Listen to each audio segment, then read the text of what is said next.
Hello viewers, this is Jayalakshan and the guest speaker with us is Mr. Chandran Krishnan, Campus Angels Networks. Welcome you, sir. Thank you. I have a lots of exciting questions for you because you are coming from an Masters of Bachelor uh, Business Administration and you are also from an IITM and I have a lots of questions to ask, but it is a twin bite. Let me start with my question. My first question. Like, what made you to pursue an MBA after a sudden IIT Madras degree? Yeah, I was, I completed the engineering 81. Those years it used to be 5-year engineering program here. And at that time, the number of students in my batch in IIT, I remember we had about 250 students. More than 80% of them went abroad. Even I was also interested to go, but my father wanted me to go for a job. So in fact, I went for a job. For 1 year. I worked for a year, but I soon realized a higher qualification would be more useful for growth. So I had to convince him, and then he agreed, and then I was fortunate to get admission into IIM Calcutta. Yes, sir. Like, what was your career breakthrough, sir? Like, being starting from a young age and now, how was your career breakthrough? What was your career breakthrough? I had a fairly checkered career in terms of the number of change the number of jobs. Those days it was not fashion. People used to take only the entire career towards the job, but I did change 8 to 10 jobs. Some of the notable changes which we went through. One was in HCL Technologies. The year 2006, I became the global head of financial services and mergers and acquisitions.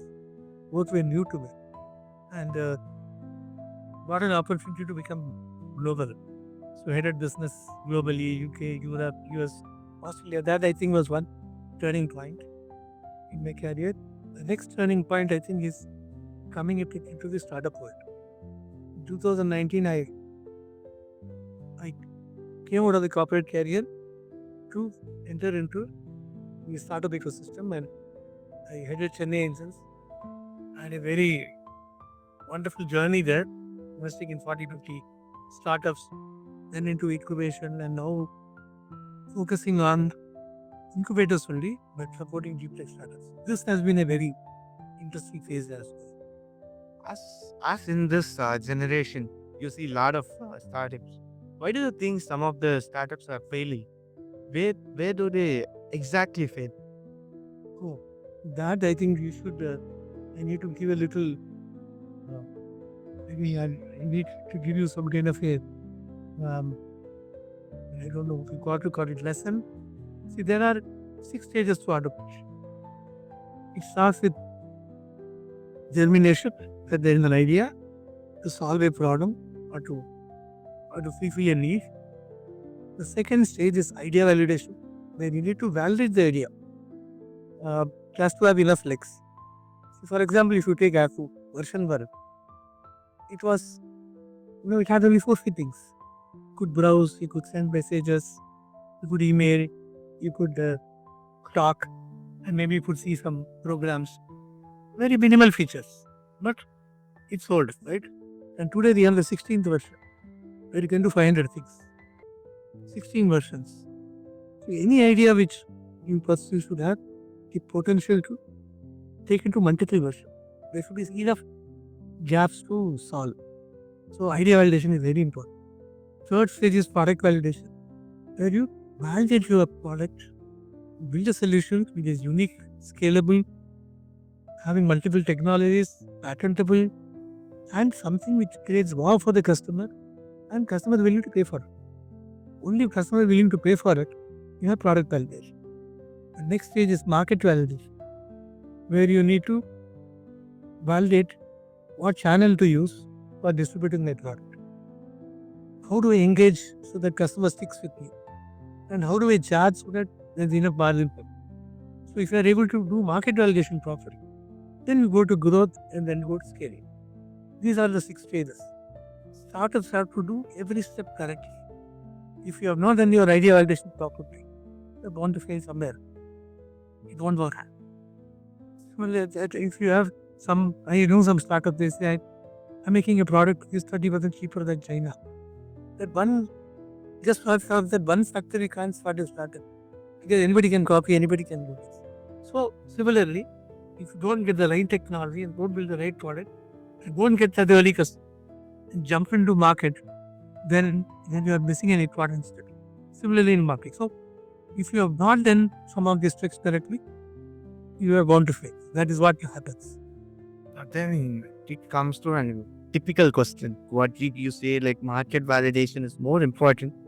One typical question, like why do really startups which are founded by IITs and IIMs are very greater than the other people's startup?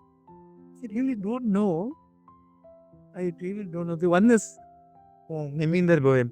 one is I think they write this JEE and there is a screening process Yeah. where people with some extra ability, I believe, may be getting shortlisted. That is one. And secondly, I think there's a way they teach, I think, because it's not that the other day I met somebody who is heading some national research foundation in US. Okay, taking care of different technologies. And we're not taught anything, knowledge about all this. Yeah. So I think the way you're taught, you become curious, you have aptitude, you explore, you go beyond limits. So I think that ability, I think, makes differentiates. What the normal people, how the normal people who are in other tiers of college can reach over there? No, honestly, between you and me, I don't think there is any. I think it's a question of opportunity, being at the right place at the right time, which gives some people instant advantage. But I don't think that any of us are lacking. We are all one. I believe that everybody has the potential and aptitude. It's only that the right time, right place. I think that is important. Yes, that was a brilliant answer. And that comes to another question, like how do you really invest, or while you are seeing lots of smaller startups, how do you really find this is the next step startups? Yeah. So, like I said, one is I talked about the journey, right? They need to validate correctly. Beyond that, there are 3 or 4 things. One is the team. The team has to be good. We have to be well bonded. They should be entrepreneurial and they should bring complementary skill sets. They should have passion. So I look at the team. The team should have passion. Even if they think they are getting into trouble, will have the ability to flip and then move into some other lane. They will be able to pivot it. So the team should be great. The other is addressable market opportunity. Market opportunity should be large. That is very important. So that also is an additional factor we look at besides the validation. So the more technology they use, the deeper problem they solve, the larger market, addressable market, greater the team, and they are going through the process rigorously, you will know that. You will be able to identify. Yeah, that was a great session with you, sir. A conversation with you, hearing about lots of insights. And my final question: what is the one book suggestion you might give to youngsters? More than a book, I think I would recommend. There's a Steve Blank, it's called Steve Blank. How to build scalable startups. There are a set of 220 video sets, all small, 1 minute, 2 minute. I think everybody should see. Okay. It takes you completely through the startup ecosystem, every step of the way, how it is to be done, complete theory. So many examples are given there. That is what I would recommend. That was a great conversation with sir, talking about lots about startups and investing in it. And it was a great session. Thank you, sir. Thank you for the opportunity. Thank you so much.